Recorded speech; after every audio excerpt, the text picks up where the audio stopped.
The last few years have been pretty big for vampires. Last year, we got Robert Eggers' fantastic Nosferatu adaptation. The third season of Interview with the Vampire is well on its way. We finally got the finale of What We Do in the Shadows. 2023 yielded not one, but two big-budget Dracula films, Renfield and The Last Voyage of the Demeter. Heck, as I was writing this video, we saw the release of Sinners, probably one of the best movies of the last few years. And, shocker, it's full of vampires. No matter how old the vampire gets, it never seems to get tired. For some reason, you humans just can't seem to get enough of them.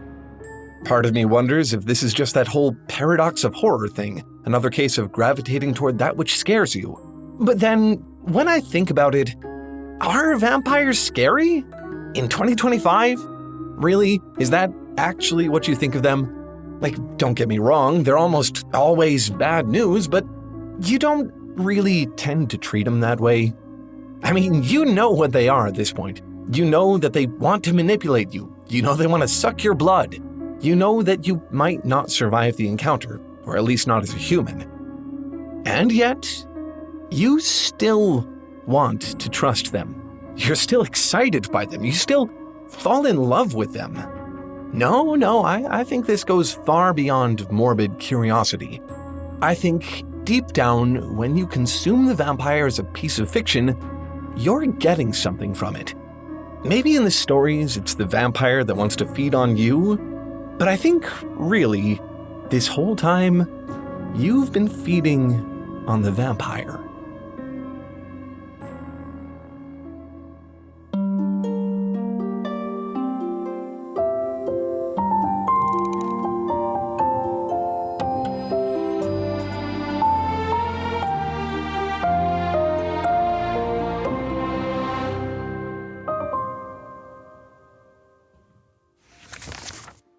Laura is a very lonely girl.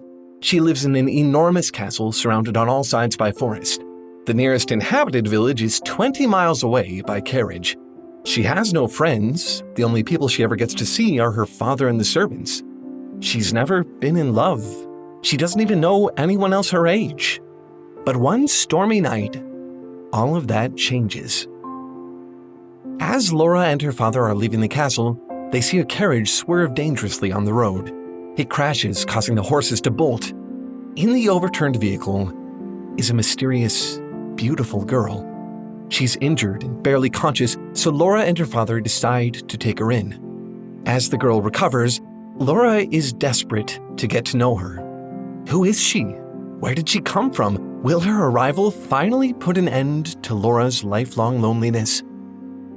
When the girl awakes, the two are instantly drawn to each other. Something about her seems familiar to Laura. The girl looks just like the woman who shows up in the cryptic dreams she's been having. It turns out, the girl has been having the same sort of dreams, except in hers, it's reversed. She sees Laura asleep. Clearly, their meeting was meant to be.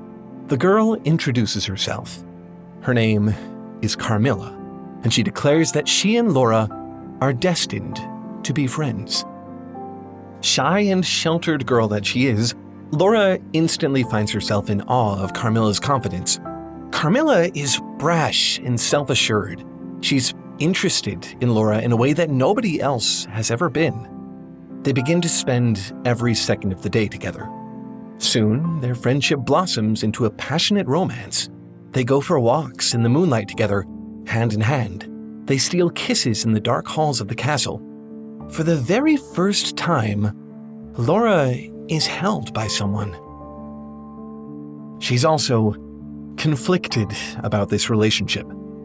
Laura can't tell what she's feeling.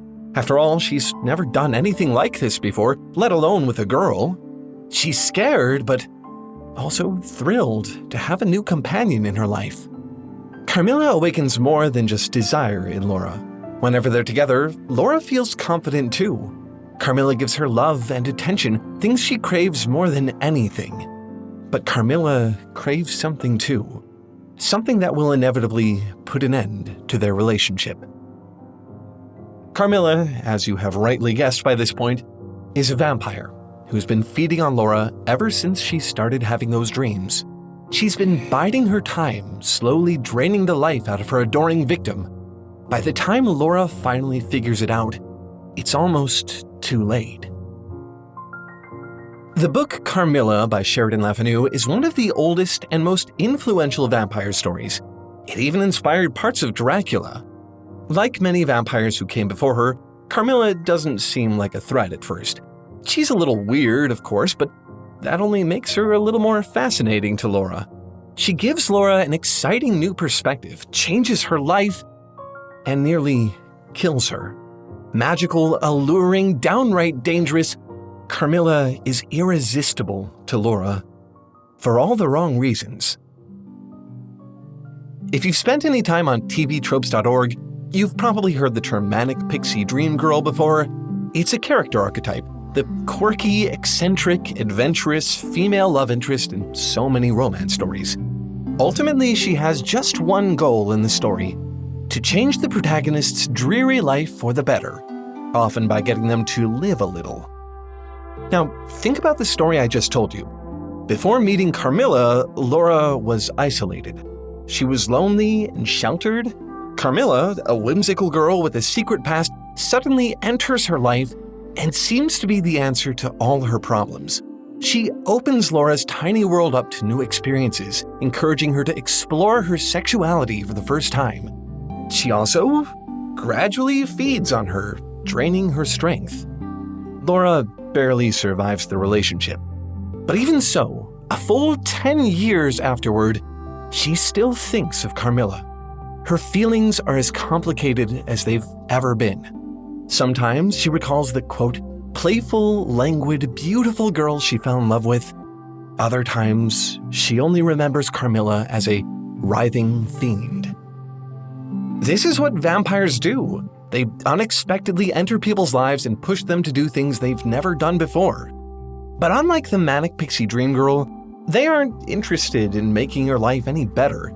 Ultimately, they just want to feed on you. In that way, the vampire is sort of the anti-manic pixie dream girl. Equally exciting and alluring, but absolutely malevolent. Laura does eventually manage to escape Carmilla, but she never forgets her. Alongside the abuse and manipulation and literal danger to her physical being, there was also the excitement, the passion, the thrill of finally connecting with someone. Without Carmilla, she never would have escaped her loneliness and insecurity. In the end, Carmilla didn't make her indulge. That was something she already wanted to do. All Carmilla needed to do was to give her an excuse to try it. Okay, so if we're going to talk about the vampire obsession, we are going to have to talk about Twilight.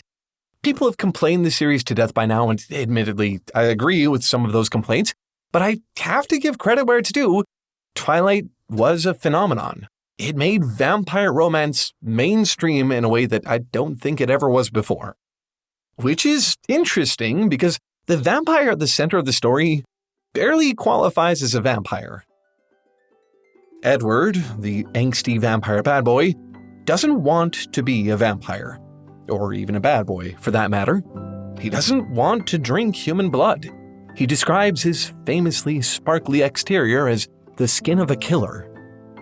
When they first meet, Edward is insatiably attracted to Bella, the unassuming good girl. But instead of seducing her, he wants to avoid her for as long as possible. He doesn't want to corrupt Bella. If anything, that's what he's most afraid of.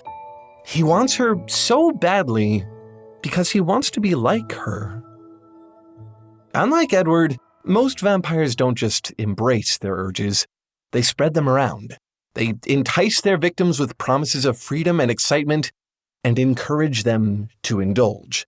They don't just want to drink your blood, they want you to drink theirs, too. The Lost Boys is a very unique movie. It's a 1987 film about a rambunctious gang of vampire bikers, complete with mullets, eyeliner, and studded vests. When they're not sinking their teeth into unsuspecting beachgoers, they're headbanging at rock concerts. They chug blood like it's cheap booze. They love being vampires and perpetual teens. As their name suggests, the Lost Boys never have to grow up. Michael, the movie's human protagonist, is new in town. He's a teenager too. The first time he encounters the Lost Boys, he decides he wants a piece of their lifestyle. They're carefree, daring, they do whatever they want. He follows them to their secret hideout, determined to become one of them. But if he wants to do this, he'll have to prove himself.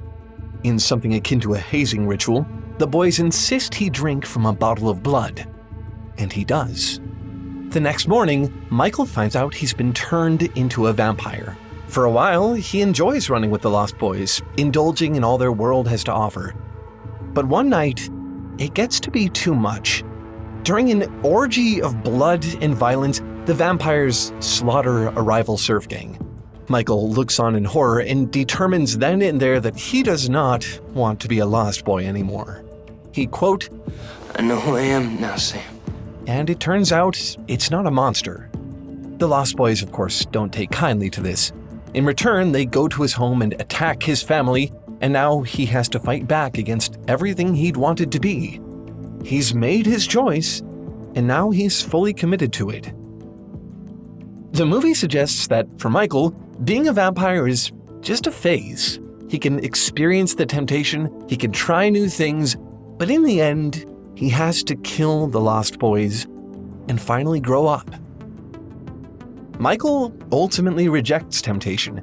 It's how he figures out who he is and what he really wants. He tries being a vampire and finds that the life of pure indulgence just isn't for him. That decision ends up being a good thing for him. Now, compare that to Edward. He also rejects all temptation together.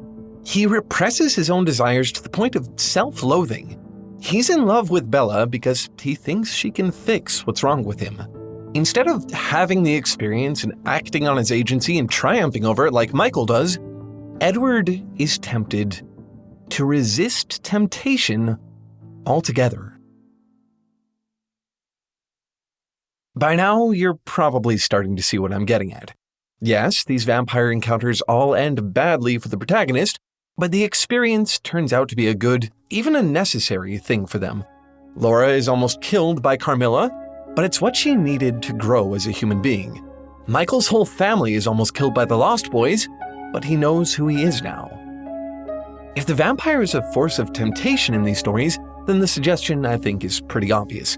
It's okay to be tempted, it's even okay to indulge a little, but then you need to learn your lesson and move on, right? Maybe, but I see things a little bit differently. This is Louis de Pointe-du-Lac. One day, he will be an immortal vampire. He will stand witness to much history and will sit at the seat of power. But now, the year is 1910, and he's a mere brothel owner in New Orleans. Louis has always been a reserved person. Sure, as brothel owner, discretion is part of the job description, but there's something else about him that he doesn't want anyone else to see.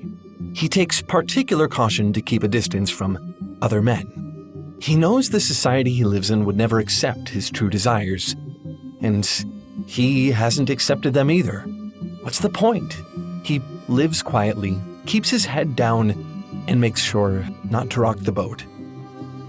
Enter Lestat de Liancourt. He's flamboyant, charismatic, an irresistibly confident, charming vampire. Louis instantly hates him, but he recognizes something else there too, a deep, undeniable attraction. From their very first meeting, it's as if Lestat can see right through Louis, can see all the shame he holds within him. He urges him to confront it, and soon, Louis does. For the first time, he lets himself be vulnerable. He tells Lestat things he wouldn't dare tell any other man. As their romance blossoms, Louis begins to feel more like himself. Inevitably, Louis lets Lestat turn him into a vampire. It happens in the very first episode of the series, right after the funeral of Louis' brother. Lestat murders everyone in the church, and then the two of them consummate their love right there in the chapel. They consume each other's blood, surrounded by the bodies of Lestat's victims. In this, the ultimate rejection of his deep-rooted shame, Louis feels like he's becoming the person he wants to be. Lestat isn't just a vampire. He's the personification of everything Louis has tried to deny and everything he's now become. And this is permanent. Not just the vampirism, but the hidden parts of himself that Louis is now embracing. Now that they're out in the open, he can never hide them away again. This transformation is just the beginning. Louis won't stay with Lestat forever, but he does eventually find a lifelong relationship with another vampire, Armand. Nothing Lestat taught him about himself, about emotional vulnerability, is just a phase. It's not an experience Louis just gets to move on from. It's an irreversible part of who he is. There is no one overarching vampire story. They're all different with different things to say. In some, the hero rejects the vampire in the end, rejects their temptation. In others, they succumb to it and become the vampire themselves. But there is one thing I think they all share in common. The encounter with the vampire is transformative. No matter what happens to you afterward, the vampire almost always changes you. Remember Carmilla, our anti-manic pixie dream girl vampire story? Throughout the book, Laura experiences a lot of confusing emotions. She's attracted to Carmilla, but also disturbed by her. She wants their relationship, but she's also terrified of it. This is, I think, what the modern vampire story means. In all of these stories, the human characters struggle with temptation. They harbor a secret desire for forbidden experiences. That's why they need vampires. The vampire appears as a manifestation of their desire to indulge, the excuse they needed to break the rules. In Twilight, Edward wants to follow the rules. He doesn't want to be a vampire. That's the cornerstone of his whole relationship with Bella. He wants her to fix him. She's everything he wishes he could be. And I can see how people would find that romantic, but I have to wonder, is that really what's best for him? I mean, I said it before, Edward denies his temptation to the point where he hates himself. Compare that to Michael, Laura, and Louis, who all sought out the vampire. They needed their lives to change. When offered the opportunity to give in to their temptations, they took it. The vampires gave them unimaginable peril, horror, and also everything they ever wanted. Humanity's desire to consume the vampire is, I think, pretty natural. You can want something even if you don't end up committing to it. Maybe, like Michael, you'll try new experiences and find out they aren't for you. Or maybe, like Louis, giving in will help you become who you've always wanted to be. Either way, acknowledging that those feelings are there is bound to teach you a lot more than repressing them. Vampires need to drink blood. Humans don't. But sometimes, it's important to indulge. Just a little. One thing I do find really interesting about all these vampire stories is how differently all the protagonists react. They all encounter a vampire and they all have new worlds opened up to them, but it means something very different every time. Not all of them want it in the end. It sort of makes me wonder, how do you find the right way to learn about the world? And I'm not just talking about the things a vampire could teach you. I'm thinking more about things that are hard for me to grasp, things like math, science, logic. When none of the methods you've tried really seem to work out, how do you find what makes those concepts really click? Look, I'm not going to bore you by telling you about Brilliant as if you've never heard of it before. Chances are, if you watch a lot of YouTube, you've heard of it plenty. You probably already get the picture. It's an online service where you can go to learn stuff. But here's the thing, for a lot of you, Brilliant is going to be far more than a convenient educational app. It will be, and I am not joking, one of the best ways to learn this stuff. And that's because it doesn't really feel like study. A lot of these courses are more like games than anything. They're hands-on and easy to process. For me personally, they work in a way that textbooks never really have. Here, look at this algebra course. These don't even look like math problems, they're more like puzzles. And it all moves at your pace. You're never going to feel out of your depth or trapped on boring stuff you already know. To give it a try, visit brilliant.org/talefoundry or scan the QR code on screen. There's literally zero risk because with our link, you'll get your first 30 days of Brilliant totally free. Even if it turns out not to be for you, you can just cancel, never spend a dime, and walk away with everything you've learned. A whole month of education free.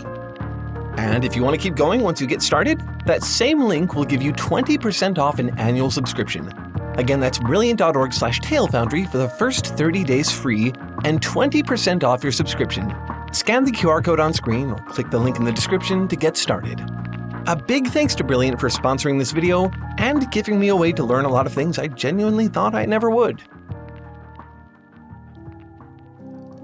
Anyway, that's all for this one. Thanks for watching and keep making stuff up. I'll see you next week. Bye!